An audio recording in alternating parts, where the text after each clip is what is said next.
शरणागति के प्राय आश्रय, अवलंबन, अधीनता, प्रपत्ति और सहारा, ये सभी शब्द शरणागति के प्रायवाचक होते हुए भी अपना अलग अर्थ रखते हैं। जैसे आश्रय, जैसे हम पृथ्वी के आधार के बिना जी ही नहीं सकते और उठना बैठना आदि कुछ कर ही नहीं सकते, ऐसे ही प्रभु के आधार के बिना हम जी नहीं सकते और कुछ भी कर नहीं सकते।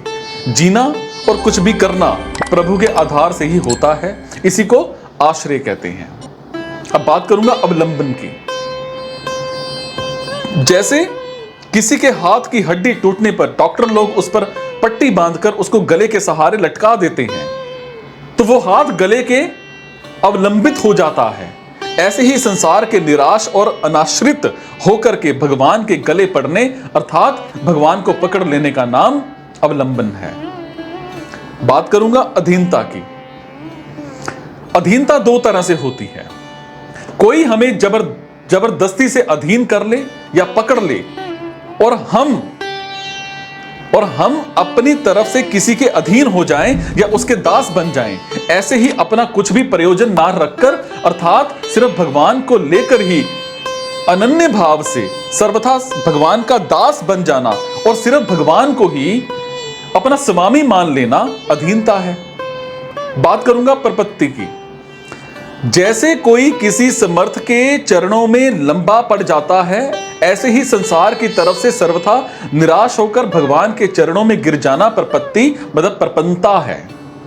बात करूंगा सहारा। जैसे जल में डूबने वाले को किसी वृक्ष, लता, रस्से का आधार मिल जाए, ऐसे ही संसार में बार बार जन्म मरण में डूबने के भय से भगवान का आधार ले लेना सहारा है। भाव प्रकट होता है। शरणागति तब होती है जब भगवान में ही आसक्ति हो और भगवान का ही आश्रय हो, मतलब भगवान में ही मन लगे और भगवान में ही बुद्धि लगे। अगर मनुष्य मन बुद्धि सहित खुद भगवान के आश्रित मतलब समर्पित हो जाए तो शरणागति के ये सब के सब भाव उसमें आ जाते हैं। मन और बुद्धि को अपने ना मानकर ये भगवान के ही हैं, ऐसा दृढ़ता से मान लेने से साधक मदाश्रय हो जाता है या मयासक्त मना हो जाता है।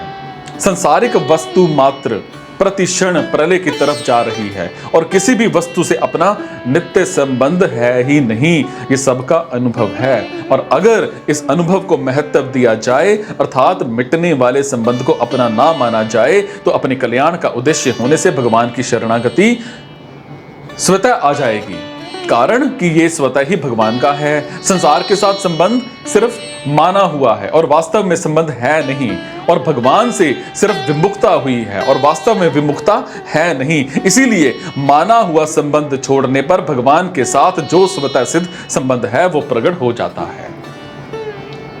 समझ पा रहे हैं? अब इसका परिशिष्ट भाव बताता हूं।